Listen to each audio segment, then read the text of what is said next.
Well, good afternoon, everyone. These days, it's very hard to find any subject upon which the governments of the world, or at least the major trading nations, agree on. However, there is one, and there are statements from the leaders in the United States, Japan, Western Europe, and even China, which all point to global supply chains failing during the early phase of the pandemic. Of course, the particular focus at that time was on supply chains in medical goods and medicines. This rather unusual consensus amongst policymakers is what motivates my presentation today.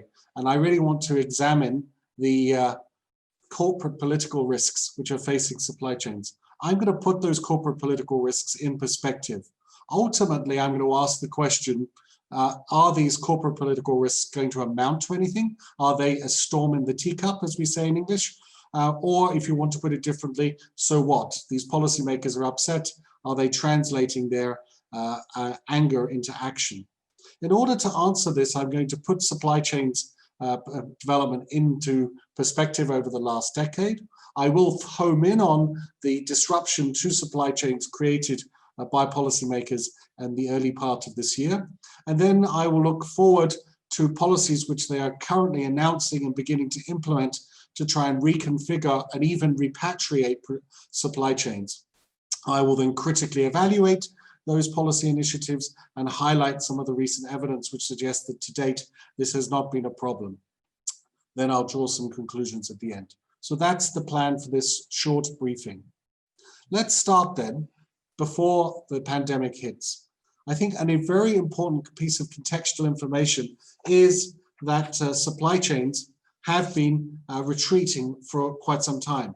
Now, there are different measures of this, and to be honest, I suspect they are of varying degrees of accuracy, but one impression that you get from most of the empirical measures of the degree to which companies are selling into and buying from supply chains is that participation in supply chains is falling as a share of world exports or world trade.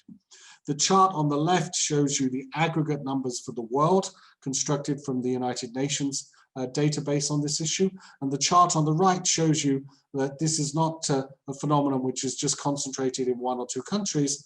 Most of the major trading powers of the world, Germany, United States, and China, are seeing some type of retrenchment in supply chains.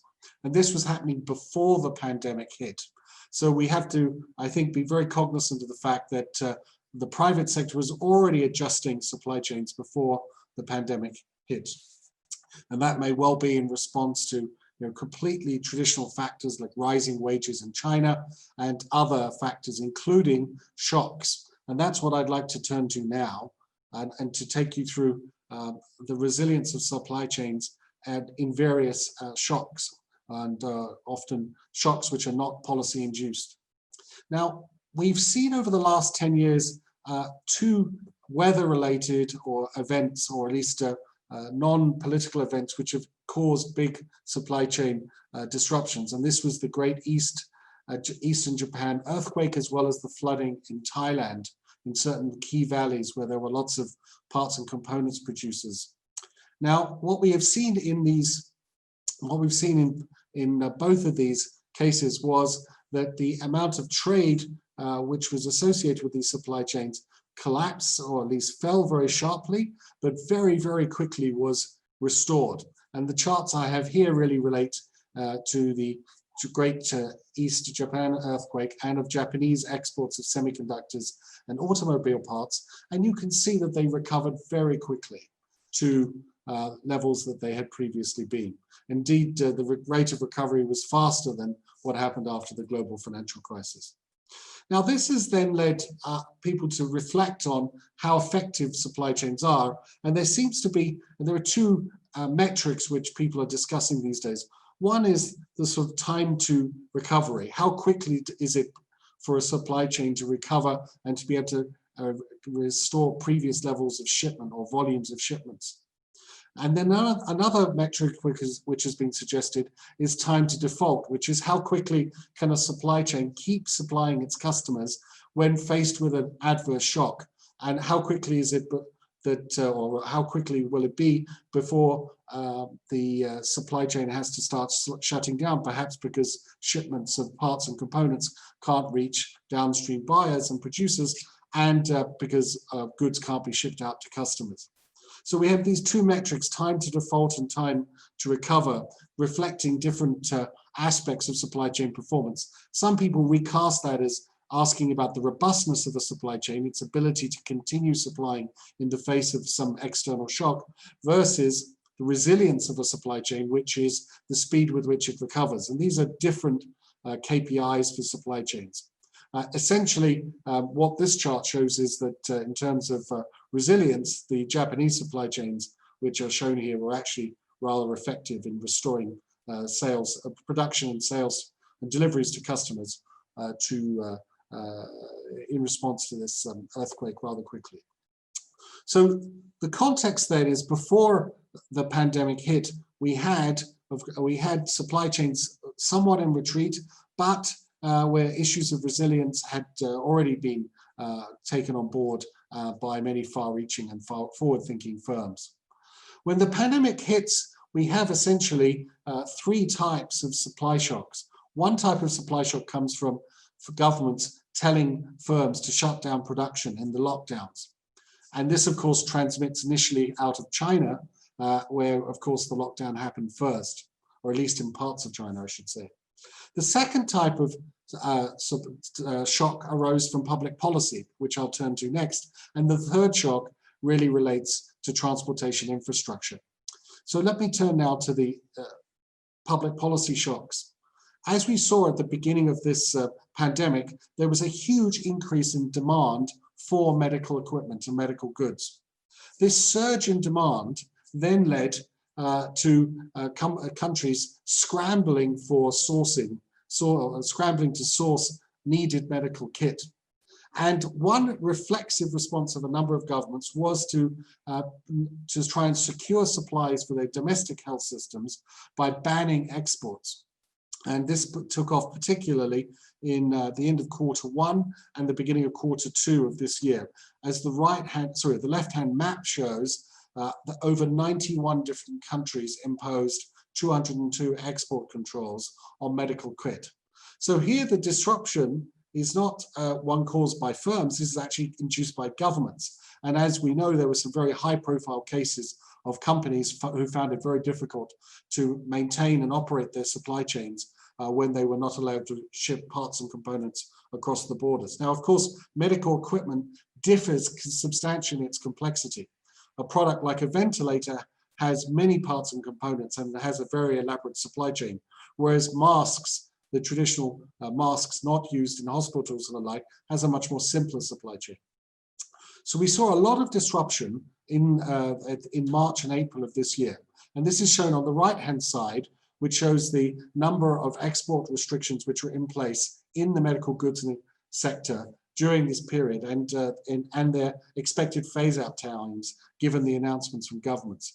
And we can see here one very important finding, and that is that even when we get to 2021, over half of the export curbs which were put in place are still expected to be in place. So this is not a temporary shock, it's likely to be a permanent shock, at least in this particular sector.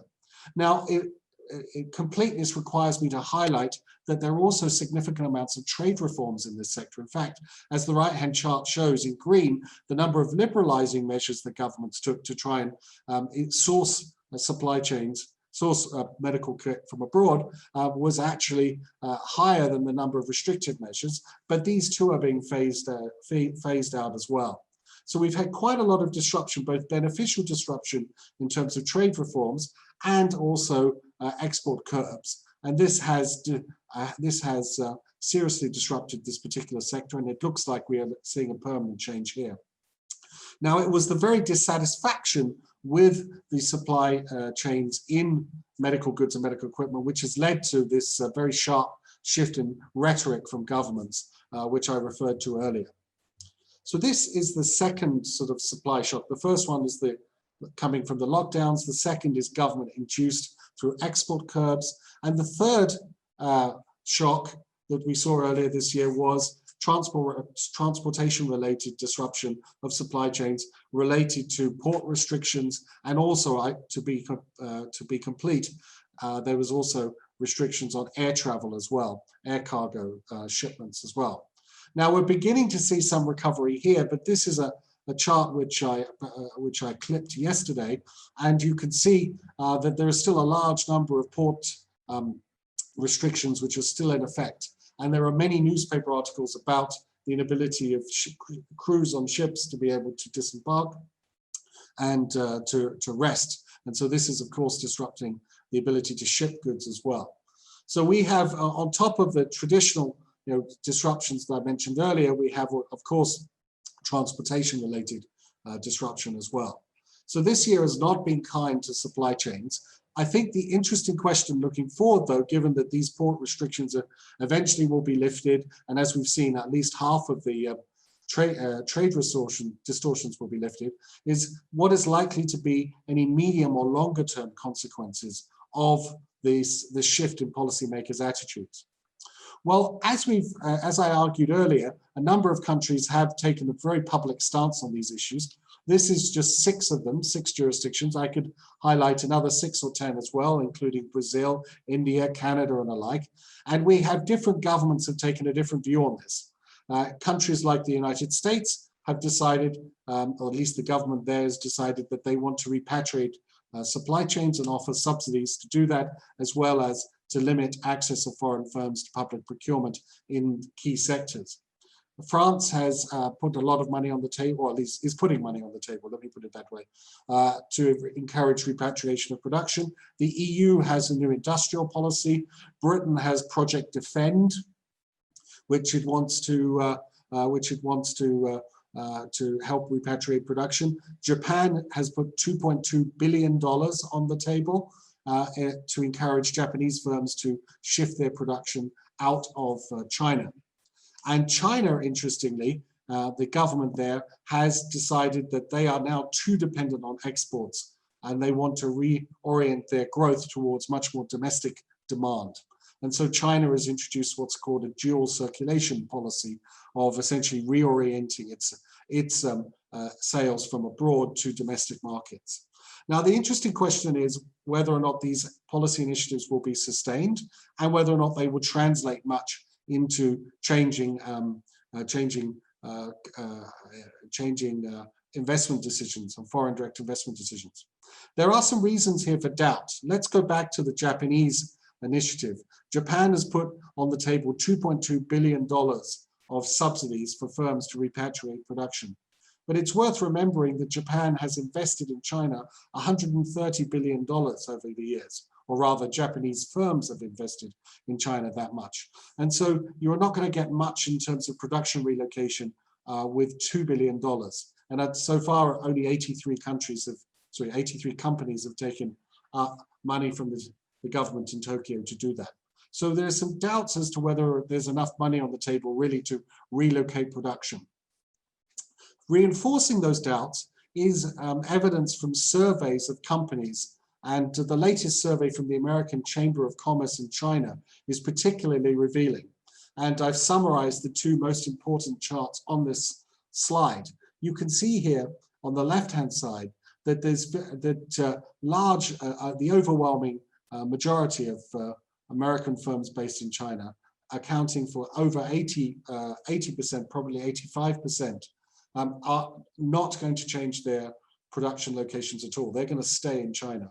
Of the firms that are thinking of making changes, as is shown by the second bar on the left-hand chart, they are only interested in moving some production out of China. So it's actually a relatively small fraction of production being potentially relocated. And these, of course, are just corporate plans. If you break out the results by major sector, automobiles, chemicals, non-consumer electronics, and medical goods and pharmaceuticals, you can see that to the extent that firms are going to move production out of China, they are not going to be moving it to the United States. And so what we have is a very small fraction. In fact, actually, only in the chemical sector did 4% of respondents say that they would shift production back to the United States. If firms are shifting production out of China, they're going to shift it to other parts of the world. So there are some real doubts that this the reshoring is happening. Maybe firms are waiting to see who wins the US presidential election, and maybe in the Q&A we can talk about whether or not that's going to make a difference. But still, we don't see much evidence of reshoring yet. And I should say this survey from AmCham has been confirmed in other findings as well. Nevertheless, there is something we do need to worry about, and that is that the rivalry between the United States and China is not going away. Indeed, you might think of this presentation as talking about shocks, which is what I discussed earlier with COVID-19, versus emerging shifts, which are longer-term trends which are building up over time. And the US-China rivalry is definitely one of those trends, which is going to complicate factors, especially for firms operating technology-based supply chains. So we have not only attacks on companies like ByteDance, we also have action against Chinese semiconductor producers. And I think looking forward, the tensions are growing over the future of Taiwan, and with increasing US support for Taiwan, we have to be concerned that any conflict in the South China Sea would disrupt global supply chains there. So I think the enduring shift which we've seen over the last few years is perhaps the most relevant one to watch. The immediate public policy response to the pandemic in terms of repatriation policies is still underway, and it's probably too small to matter. Now, in drawing this together then, in terms of asking the so what question, of course, what we're describing here with political risks are risks, and we have a traditional risk assessment matrix for looking into these risks. We want to differentiate the severity of the risk from the likelihood of the risk in a structured manner. And indeed, one could go through for different firms, different assessments of these particular risks, and then to figure out just how important these factors are. For example, if you felt that the election of Joseph Biden was a major was possible, then in terms of his proposals to expand the Buy America provisions, making it harder for foreign firms to sell to the US government, there's probably quite a high likelihood of that happening. And so one might end up assessing that this is a risk which requires mitigation. Furthermore, one last thought for you is, whenever we hear about these shocks like pandemics and the like, they appear shocking to us precisely because we think that they're so unusual, that they're black swans. But it's worth remembering that almost every event that we have seen in the global economy has precedents. We've seen shocks to supply chains earlier. I mentioned the earthquakes in Japan and the flooding in Thailand. Pandemics are nothing new either. According to the US National Institute for Health, we have had 10 pandemics globally over the last 250 years, and there are certain patterns there as well. So what I would urge you to do is to stop thinking in terms of black swans and start thinking in terms perhaps of white swans, looking for precedent cases to help inform the corporate decision-making as we face this era of growing corporate political risk. I'll stop here and take questions. Bruno, that I hand it over to you. Simon, thank you so much for this very insightful information you shared. Let me start with some questions we have here. The first one is one which puzzles me a little bit myself. I thought trade agreements are supposed actually to avoid and check protectionism. Why didn't they stop now in this crisis, these export bans? So Bruno, there's a very straightforward answer to this question, which is, and it's one of the dirty secrets of trade policy, most trade agreements don't cover export bans. It's that simple. So these agreements typically cover import policies towards imports, but not policies towards exports. And so that's why governments were able to do this without creating a massive trade dispute. Interesting, thank you. Then let's move to this example you have elaborated a little bit into these medical equipment and supply elements. Now, we saw sharp changes in policy in these medical supply chains. What drives policymaking during these kind of crises like this one? I think the one-word answer is fear. You have essentially health ministers who see incredible demand for medical kit from hospitals, and they expect that demand to increase. And then they start scrambling, looking for supplies. And one short-term response that you hear from policymakers is, well, we can't ship any supplies to other countries. We should secure that and keep it for our own market.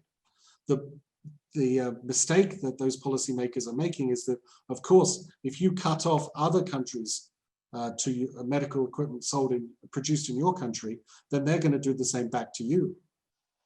And since most countries do not produce all forms of medical kit, we are actually rather, we are benefiting from international trade and from the supply from abroad. So the last thing you want to do is to discourage someone else from supplying you by cutting off supplies to them.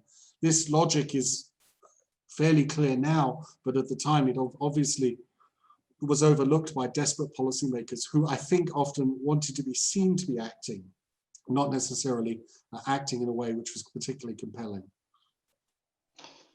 I'm now a little bit more worried. Let's look into the future. Let's assume we eventually find this new vaccine and something gets approved. Do we have to expect actually the next wave disruption of the supply chains? Yeah, I think there is a risk of this happening, but there's also some good news. So yes, indeed, to the extent that production of a vaccine is located in a small number of countries and has to be shipped abroad, then of course the countries where the production takes place of that vaccine, their governments may turn around and say, you have to supply our population first, okay? And that's clearly the risk which is there, and this is called vaccine nationalism. Now, the good news is, having talked to a number of the pharmaceutical producers in Europe, one thing that they have done is they understand that this is a risk, and so they have tried to establish production facilities in different continents and regions. And so the US market will be supplied by US factories, and so they will not have just production in Europe. And so any European export ban would not affect their capacity to supply the American market. So I think that the pharmaceutical companies have seen what happened earlier this year and realized that they need to be gearing up production facilities in different parts of the world so that the effects of any export bans could be limited. That doesn't mean eliminated, but reduced. Okay, then the next question is to the wizard of Global Trade Alert. Let's look a little bit further into the future. The second wave of corona infections, let's assume it will come. Would this alter anything in supply chain and global trades? Well, yes, I mean, there will be a number of different effects. And I think the first reaction is to say much will depend on what governments do in terms of trying to tackle coronavirus. If they go for another sharp lockdown, then this, of course, will have a huge impact on manufacturing goods trade in particular, because, of course, production will be reduced, if not cease in some cases. So I think that's one area. The second is to the extent that a second wave results in many more people being hospitalized and a surge in demand for medical equipment again, then we may end up seeing some of these export bans coming back into effect. And that would be to be expected. And I think the third effect is if we do have a second wave, which results in a lot of protectionism of that nature, then governments are going to start asking the question, can I trust foreign suppliers to deliver goods when I need them? And this then will then, I think, have a knock-on effect, because those governments might start saying, we have to have those production facilities inside our own country. Now, that would go against the patterns of specialization, which we see. It would undercut the economies of scale in the production of medical kit. It would make that medical equipment more expensive. So in terms of efficiency and the like, that would be a step in the wrong direction. But if we have a second wave, which leads to a second set of export bans, then the countries that import lots of medical kit equipment are going to start asking hard questions about whether they can trust foreign suppliers. And this would then, I think, markedly shift supply chains. And you would end up having strategies like made in China for China, made in Germany for Germany. And that, of course, would turn the clock back on some of the global dynamics we've seen over the last 30 years. Okay, good. Thank you. Let's move on to a different question related to slide 4 of your presentation. The person asks that exports recovered quickly, but the two charts indicate a trend shift, that growth actually largely vanished after the shock. That's right. Is something you could elaborate a little bit more? Yes, this is right, and it's not just a phenomenon which we see in the case of Japan. That slide showed you how Japanese car parts exports and semiconductor exports started to stagnate after the shock that we had with the earthquake. And that shock, by the way, coincides with a generalized stagnation in global trade overall. And indeed, from the period, different people time this differently, but from the period from 2011 on to 2015, we begin to see the world trade growth, especially in goods, really loses its momentum. And almost in 2015 and 16, it plateaued for almost 18 months before picking up again in 2017. So what we've seen since the global financial crisis, Bruno, is a lot of the momentum going behind the growth of global trade in goods going down. Global trade in services, digital products and the like has surged.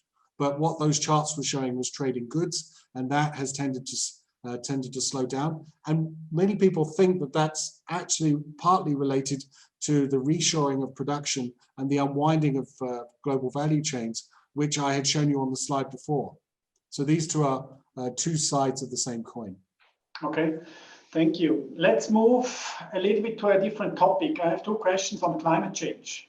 And the first is, which impact do you expect on supply chains resulting from policies around climate change? Is there anything you can say about this? This is a very important area to watch, and much will depend critically on what the European Union does, because it will probably be the first big player to move in this regard. Now, one of the things the European Union is considering is taxing imports from countries where they do not believe there has been sufficient action taken against climate change. The European Union view is that the EU is taking action to reduce emissions, and that this adds to the cost of its producers, which puts its producers at a disadvantage compared to import competition from countries which are not acting. And they want to level the playing field in their viewpoint by adding in tariffs, essentially taxing imports. Now, from the rest of the world, or at least parts of the rest of the world, they will see this as outright protectionism. And this could well be a major flashpoint in world trade, not just one which will affect supply chains, even non-supply chains related trade could be affected by this. So this is definitely worth watching. The European Commission itself recognizes the danger here, and they recognize that even if they put in place a regime which is not that protectionist, other countries may be tempted to go much further. And so I think there's quite a serious debate within Brussels about how to take action in this area. And of course, all of this is made more likely precisely because the Paris Accord on climate change, which the Americans have withdrawn from and which other countries are not doing much to implement, hasn't proved to be as successful as we'd hoped. And so there is a lot more temptation to go unilaterally and to make these measures. And if the EU does do this, we will see major ramifications across the world economy. Do you see that all these EU Green Deal and digitalization attempts, which are happening, may lead to the protection of the EU and in particular to a reshoring of the work? I think that the way to think about the EU Green Deal and the policies to promote digitalization is to see what policy instruments the EU is using. They're not using tariffs to try and protect local industries. Instead, they're offering large amounts of subsidies. And so what we're seeing is in the 21st century, the way that governments appear to want to work is by offering subsidies to favored and selected firms. This is the principal way of boosting up domestic industry, not by restricting imports. But of course, ultimately, to the extent that these subsidies help domestic firms undercut their import rivals, then of course they hurt other countries' exports as well, and this can be a source of trade tensions. And I know that other countries are looking very carefully at what the European Union is doing, precisely because of the level of subsidization, which is, I mean, quite frankly, high to very high, and a growing source of concern. By the way, of course, you will have noticed an irony here that many European policymakers criticize China for subsidizing their industries, but European governments are not shy of doing this themselves. Let's talk about a specific industry. I have a question on automotives. Do you see here a special point? Is this an exception because they have, with the supply chains, maybe different challenges? Can you say something about this? Yes, I mean, I think the automobile sector has extremely well-defined supply chains with tiers of suppliers and the like. And of course, these have been optimized over time and well developed. But in addition to the factors that I've just described here with the policy risks, of course, the automobile sector faces perhaps even bigger problems as they try and move away from the dependence on the internal combustion engine towards electric vehicles. And this will generate completely different supply chains potentially for them. And so they have, I mean, the automobile sector has not only the risks that I've talked about, but also, quite frankly, a serious existential risk as customers shift and policy shifts towards favoring electric vehicles over traditional cars. So let me summarize this quite succinctly. If I were running a car company, I'd be more worried about that existential risk than I would be worrying about the supply chain risks that I've just talked about, although the latter are important too. Excellent, thank you. Now we have a different set of questions.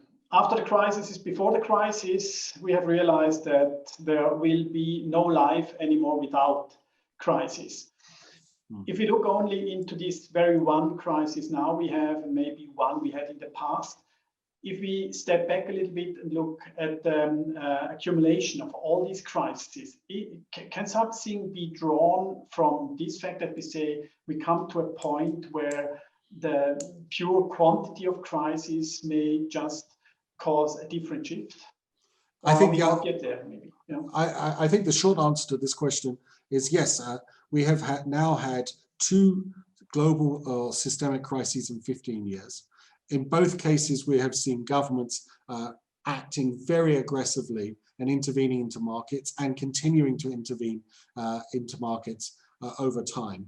And what we're seeing essentially is 2 things. I mean, first, corporate political risk is now a fact of life. It has to be something which every board has to take seriously, and it has to be part of the training of executives. That's one very important thing. And the second thing is, because governments have intervened so aggressively using subsidies, then the idea that we're having competition on the merits anymore, that is that the firms that win in markets are the ones with the best goods or services and the best products and the like, that idea, I think, is increasingly challenged. And that's a real problem for firms based in countries like Switzerland, which have deliberately chosen not to subsidize their industries. And so firms which are in countries which don't subsidize really have to ask themselves, what is the value proposition and business model which makes us or limits the risk from being undercut by subsidized firms from other countries? I think that's the core corporate strategy question. Are the products and services that are supplied by those Swiss firms so good that foreign customers will always buy them? If that's the strategy for survival, but what is the strategy for surviving against subsidized competition? That's, I think, the key question to take from these recurring crises. I like to hear that about Switzerland, but nevertheless, Switzerland is spending money as well. Sure. So why do governments spend money if we come to the conclusion this may let's say, not be so effective as we would wish, instead of eliminating market restrictions? Is there a driver which can explain that easily? I think so. I think what we've seen is, and this came after the East Asian financial crisis and was reinforced by the global financial crisis, is that amongst many senior policymakers, they are no longer prepared to trust market forces to deliver growth and high living standards. So there is a skepticism that leaving things to the market will work. Now, I think that viewpoint is perhaps wrong and overdone, but that is the viewpoint that I encounter many times. The view is that if you leave it to the market, that's just you being naive. You must be more aggressive. You must intervene. And then the question comes, well, okay, what will governments do? And when you push government officials on this and ministers on this, then the only tool they really have is money, subsidies. And so you end up with a lot of misconceived subsidy regimes and schemes. And that's exactly the point which I think the questioner was alluding to. Let's move to a more positive question. Let's look into additive manufacturing, so three-dimensional printing. Is this the solution for tomorrow, to say, well, we don't need the supply chains anymore because we can just send it via electronic orders somehow? So there are, I mean, this point has been made for almost 5 years now. There are some supply chains which for which 3D printing could actually be quite transformative, and where production could be brought home, so to speak. And that is many ways is reshoring driven by technology, not reshoring driven by public policy. To the extent that 3D printing technology expands in the range of products that it can successfully produce to a high standard, then this, of course, could become a much bigger problem. But when you look at the overall assessments of supply chains, at the moment we see this as being much more of a localized phenomenon in certain sectors. Good. We move to the last question. Maybe not yet. There came another one here, but I have to read it afterwards. Let's go back a little bit to Corona. The question was raised here. Corona and all these protective measures we have taken were actually driven by the fact that we wanted to provide some relief to the hospitals. Now we have realized that with all these measures now, people don't get hospitalized anymore, maybe not in all countries, but they get less hospitalized, die a little bit less now as well. Can this be a source for changes in the future? Absolutely. So to the extent that we are able to treat people or outside of hospitals, and so the number of hospitalizations goes down and the number of critical cases goes down, this must surely have knock-on effects for the demand for medical kit and medical equipment, which in turn might then make you think that any second wave is unlikely to generate the same surge in demand for medical equipment we had before, in which case the supply chains which have responded over the last few months to these higher levels of demand might be able to cope, and then you might be able to paint an optimistic scenario which says that we're unlikely to see these export curves come back again. So that's how I would link the factor you just described to our earlier discussion. Good. Last question, Simon. Don't know what you will answer, but I'm sure it will be brilliant as well. Now, the last question reads as follows. What would happen if all corporates are starting to shape their internationalization strategy, depending on protectionism of the different markets? Could this reverse the trend? This is a very good question, because as we say in English, sometimes if you can't beat them, join them. So if a firm which is inclined to believe in free trade and open markets thinks that it's impossible to defend that viewpoint, or the policymakers won't stand up for it, they may turn around and say, well, look, if we can't defeat protectionism, then maybe we should go looking for favors from governments and subsidies from governments ourselves. And I'm afraid in some industries, the patterns of subsidization now are so extensive that I fear that dynamic is taken off. That then creates a problem because if many firms are benefiting from protectionism and from subsidies, what's going to be the driver which will reverse that? And I think the biggest driver which would reverse some of the subsidies that are out there, is if government finance ministries decide that budget deficits are too big, public debts are too high, and that they have to scale back spending.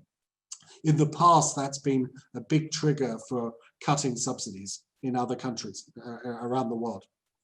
So that would be the dynamic. But notice the trigger comes from the finance ministries, not from the firms. Quite frankly, there are many large firms out there who would be very comfortable in a world which is either protectionist or heavily subsidized. They can survive in a world like that. It's the small and the medium-sized firms who find it much harder to survive in a world like that. And that's what we should be worried about, because they are, of course, a part of the backbone of the Swiss economy and many other economies around the world. Excellent. Simon, I would like to thank you very much for these insights you have shared with us. You have provided a lot of food for thoughts on a topic which is actually highly debated in these times and which will not go away. Thank you so much also to you all, ladies and gentlemen, to have joined and shared your time over lunch a little bit with us. I hope you could benefit from this webinar. And if you have interest to rewatch this webinar, we will shortly upload it to all the other ones on our website. Please keep in mind that we have there webinars since last March on various topics which relate to this COVID crisis. If you think this is helpful for you and worthwhile to join, please have a look at the overview. We always constantly add new webinars in the future. So we look forward to see you in one or the other in the future again.